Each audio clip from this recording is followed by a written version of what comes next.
Hey there, this is Seth Juarez. We're here at Ignite 2015, and we are sneaking in some dev stuff here. I'm pretty excited about that. Why don't you introduce yourselves? So I'm Steve Lasker. I'm a program manager in our Visual Studio tools. Fantastic, and you? Dave Carroll, I Director of Developer Evangelism at Salesforce.com. That's awesome. Let's start with you. I heard about this new thing called Connected Services that's in Visual Studio. Yep. What is it? So basically think of it as the modern ad service reference. Okay. Right? Ad service reference, you had to type into a text box, a URL. Hopefully it was a technology we supported, and we generated a whole bunch of code for you, and you could kind of go from there, and then where did you go from there? Right. Doesn't really work with the modern services. I see. Modern services are evolving. They're very different, different OAuth patterns and so forth. So what's the difference between references, NuGet packages, and now this new thing? So the service reference, like I said, was a bit older. Everybody had to adhere to a common standard that we came up with. And not just we came up with, we worked with different people. NuGets, basically, I need a client library because I don't want all that generated code, but I don't get any configuration. I see. Talking to Salesforce or Azure, you need to do server-side configuration. You need to do stuff into your project. So think of it as a customized ad service reference that is tailored to each one of the services you want to connect to. That's interesting. So does it work with all services, or is it some configuration that you have to do with the organizations? How does that work? Yeah, so this is actually why we engaged with Salesforce, is we were building the stuff for Azure. We had done some work with LightSwitch and realized it was a little too contained, trying to make it a one-size, kind of fits all thing. Okay. So we decided to invert it and said, look, we can't standardize everybody. Salesforce is going to evolve in some pretty unique ways. Dynamic CRM is, SAP is, and everybody else. So we needed to come up with a way that let them customize those and not required to ship in VS. So like you go to the NuGet gallery and you can get NuGets that people post. Right. You can go to the Visual Studio gallery and get connected services and plug in. So we worked with Salesforce to build the Salesforce connected service. We have partners like Datalogix, which is building a PDF service. Interesting. So you do have to build one for each service. So that's how we get that. I like the idea of saying, we're going to do connected services, let's test it with Salesforce. So before we start talking about how you manage to integrate it, tell us a little bit about what Salesforce does and why it's important. Okay, well, Salesforce is the biggest SaaS company on the planet at this point. Part of that is our customization, our development platform. And so APIs and being able to integrate with Salesforce has been very key to our success. As a matter of fact, of the 75 billion transactions we do a month, over half of them are through our APIs. Wow. And so what we're trying to do with Connected Services, working with Microsoft, is enable .NET developers without having to teach them the entire Force.com platform. It feels like there's a lot. I looked at it one time. There's a lot to look at. Yeah, and it's a whole different mindset as well. And so I just want the developer to do his job, get the data that he needs, and also try to encourage best practices around authentication to our system. Got it. So this is a really good example of connected service that's not just like we're connecting to the Fabricom store, right? I mean, this is a real thing. It's a real thing. So Jay Schmelzer is our lead in our GPM in our group, and it's like, I want a real service. I want something that's not the Microsoft way. And the partnership had been brewing, between Salesforce and us at that office level, and let's go make that work. And it was a great challenge because they use REST, auto data. It's a variation of OAuth in a healthy way. There was some configuration that we had to do was just a little bit different than Azure that it made us realize. So for example, have you ever connected to any other service, Twitter, Facebook? Absolutely. Every time you do that, you have to go to their site, you have to create this app thing, right? That gives you a client ID, it gives you a secret, you set a callback URL, all of that stuff. Every single one of those has a different way to get to that page, a different way to set that up. And so because the connected services are developed by the companies that have the service, then we can guide you through that, provided you have the right APIs, so that you actually never end up going through that web interface to have to set that up. And on the Microsoft side, we provide something as simple as add reference, hand it off to people like Salesforce to do the rest. Let's see what it looks like inside of Visual Studio. Yeah, sure. And to show this off, what I'm going to do is modify this project that we're working on. This was a joint customer of ours, Landesk, and it really represents a mashup of Salesforce and Visual Studio Online Services. Got it. So let's jump right into it. We right-click on references and right between. And there's the new one, right? Yeah. Before it was just add service reference and manage NuGet packages. I like this. Yeah, Steve likes to call that the meat of the sandwich because it's wrapped between the two Yeah, other it feels technologies. like it's both, right? Because it's custom functionality from Salesforce in a unified API or a unified way of strategy doing it inside of Visual Studio. Okay. Exactly. We add NuGet packages as part of it. So Okay. So this is these are the connected services that I have to choose from, and we'll see over here on the left is Salesforce. Nice. We also indicate that this service is appropriate for this type of project with that little connected cloud. Cool. So that you know what to choose, and then I'll go ahead and click configure. And what we're going this is where you take over, right? This is where the Salesforce written part takes over.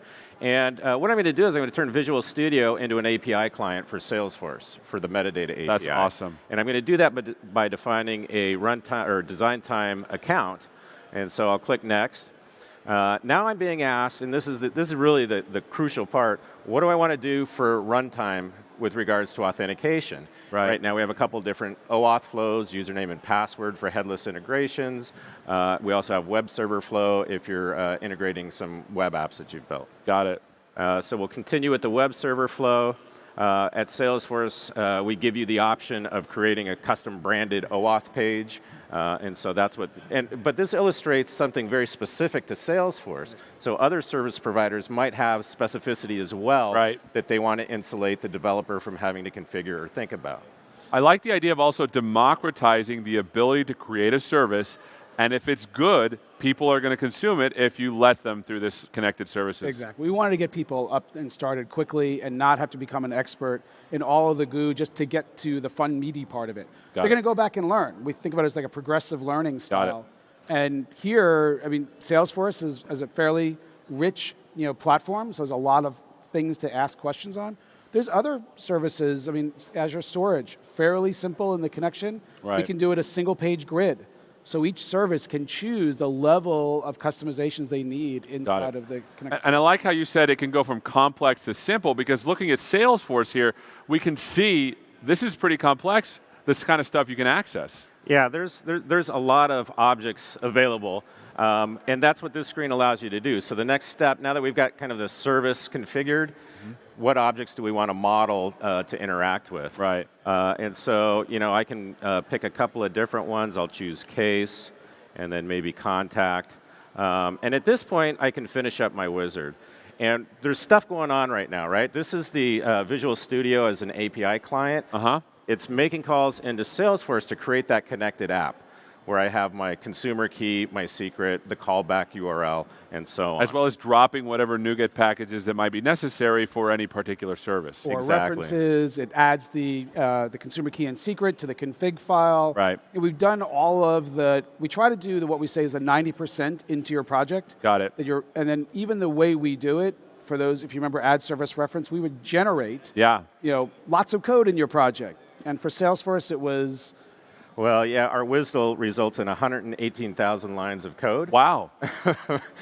And of which you use we should maybe charge 30. by the line as developers. Right, exactly. That's, so... There would be more Salesforce customize it. Yeah.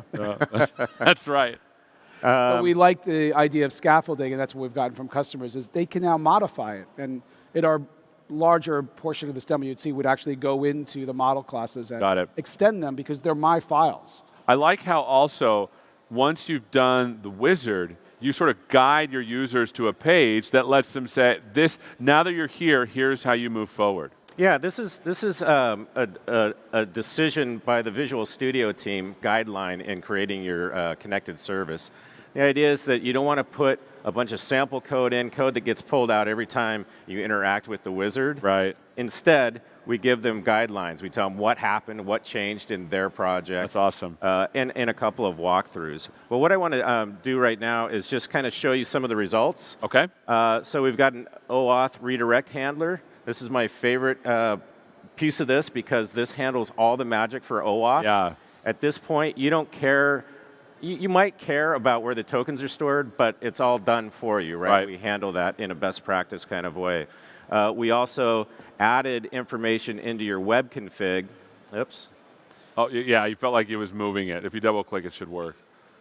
There you go. So we added all the OAuth information to the web config. It's easily accessible. We also leave this getting started as an artifact in your project, so you can always get back to it. Right. And then, of course, we've modeled up all of these, the contact and the case. Right. So one thing that's interesting about our particular service is we have such rich metadata. Like if you think of a JSON payload, it's just like key value pairs essentially. In this case, even though it's JSON coming back, we have the ability to describe the objects that you've asked for, and we can do things like attribute it with key and display name. Display is really the label that was created when the object or the field was created on the object, whether it's creatable, updatable. Turns out MVC can leverage all these things, so you get your business logic almost for free, at least at the UI layer. That's absolutely right, and then you get like checking, and it's pretty cool how this works, and I like how it's customized to your service, but still integrated into Visual Studio. Yeah, and even the things like with MVC, it's like we wanted to plug into this, and when, again, we were kind of doing some of the light switch stuff, we were working with Dynamics CRM. They also have rich metadata. SAP has rich metadata, but it wasn't in some common standard way. So we can go find it, but we need to know. So by doing connected services where we don't need them to adhere to a specific standard, they write the code, they can go find it, they populate it in the metadata classes or in the models, and now everything can stitch together very easily. That's fantastic. So to finish up, where can developers go to learn more about connected services, both on the what's available already and how I can make my service a connected service? So we have an aka.microsoft/connected services. Okay. And on that, we have links to the SDK, to Salesforce, to Datalogix, who's working on their PDF service. That's kind of our landing page to find out more. Well, thanks so much for spending some time with us. I know it was kind of ad hoc, but this is really interesting. I'm excited for what developers can do in the future. Thanks for watching, and we will see you next time. Take care.